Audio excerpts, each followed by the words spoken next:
அனைவருக்கும் வணக்கம். இந்த பதிவில் நம்ம என்ன பார்க்க போகிறோன்னா, டைம் என்ற சொல்லை பற்றி தான் பார்க்க போகிறோம். டைம்னா தமிழில் நேரம், காலம், பொழுது, மணி, இப்படி பல பேர்கள் தமிழில் டைம் என்ற சொல்லுக்கு இருக்குது. டைம் என்ற சொல் ஒரு ஆங்கில சொல் தான். இந்த சொல் உண்மையிலே தமிழ்லேருந்து வந்த சொல் தான். இந்த சொல் எப்படி வந்ததுன்றது தான் இந்த பதிவில் நம்ம பார்க்க போகிறோம். ஏற்கனவே இந்த சேனலில் ஆங்கிலம் என்ற சொல், அதாவது இங்கிலீஷ் என்ற சொல் ஒரு தூய தமிழ் சொல் தான் என்று நிரூபிச்சிருக்கோம். அது மட்டுமல்ல, தமிழ் இல்லாமல் ஆங்கிலம் இயங்காது என்ற தலைப்பிலும் ஒரு விழியம் வெளியிட்டிருக்கோம். அந்த காணொலியை பார்க்காதவங்க கீழே டிஸ்கிரிப்ஷனில் அதுக்கான லிங்கை கொடுக்குறோம். இந்த வீடியோ பார்த்த பிறகு அந்த வீடியோவும் பாருங்கள். முதல்ல டைம் என்பது, அதாவது நேரம் என்பது ஒரு மனிதனுக்கு எந்த அளவுக்கு முக்கியமானதுன்னா, இப்போ நான் 1 கோடி ரூபா பணம் வச்சுருக்கேன்னு வச்சுக்கோம்.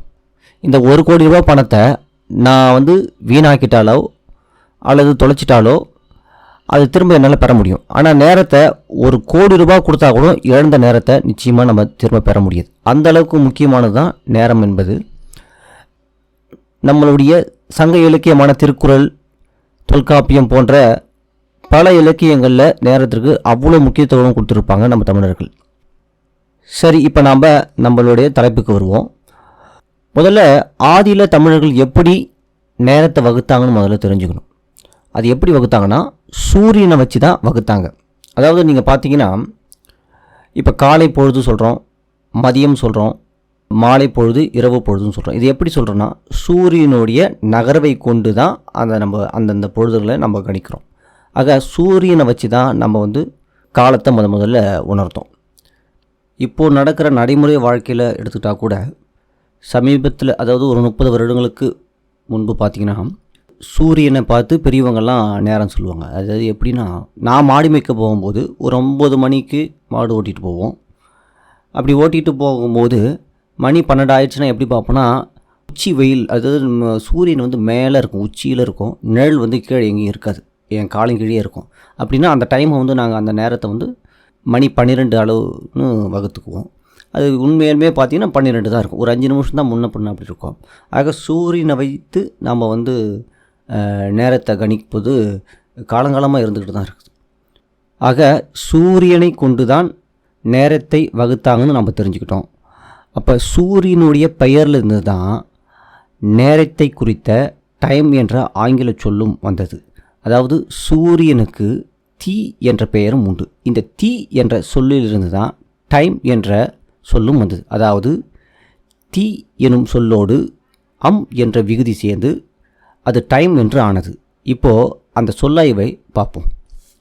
தீ கூட்டல் தி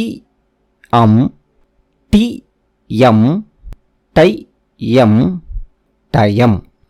அதாவது இங்கு தீ என்பது சூரியனையும், என்பது அழகையும் குறிக்கும். டாவாக மருவும் என்ற விதிப்படி பார்க்கும்போது இந்த சொல்லாய்வு சரியாக தான் இருக்குது. அதே சமயம் இந்த சொல்லாய்வு சரிதான் அப்படின்றதுக்காக ஆங்கில சொல்லாகரத்தையே தேடியிருந்தேன். அதில் அவங்க என்ன சொல்கிறாங்கன்னா, டைம் என்ற சொல் தி மான் அப்படின்ற சொல்லிருந்து வந்ததாக சொல்கிறாங்க. அதாவது தீ என்ற சொல்லிலிருந்து வந்ததாக சொல்கிறாங்க. ஆனால் இந்த தீ என்ற சொல்லு டாவாக பிரிந்து அதுவே டைம் என்று ஆனதாக அவங்க சொல்கிறாங்க.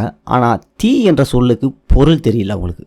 உண்மையிலே அதுக்கு பொருள் தெரியும்னா தமிழ் தெரியணும். தமிழ் தெரிஞ்சால் மட்டும்தான் இந்த சொல்லுக்கான சரியான பொருள் சொல்ல முடியும். ஆக டைம் என்ற சொல் தூய தமிழ் சொல்லிருந்து வந்தது தான். இப்போ இந்த சொல்லாய்வு மூலம் டாவாக மருவுன்னு சொல்லியிருந்தேன்.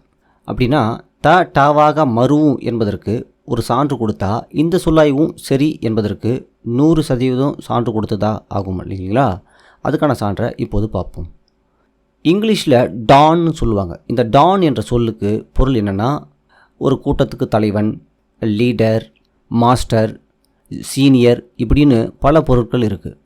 இந்த சொல் எப்படி வருதுன்னா, தமிழில் தான் என்ற தமிழ் சொல் தான் ஆங்கிலத்தில் டான் என்று ஆகுது. ஆக டாவாக மருவும் என்பதற்கு இந்த சொல்லும் ஒரு கூடுதல் ஆதாரமாக இருக்குது. ஆக டைம் என்ற சொல்லும் டான் என்ற சொல்லும் தமிழ் சொல்லில் இருந்து வந்தது தான். இந்த காணொலியை உங்கள் உறவுகளுக்கும் உங்கள் நண்பர்களுக்கும், குறிப்பாக பள்ளி கல்லூரி மாணவர்களுக்கும் பகிருமாறு கேட்டுக்கொள்கிறோம்.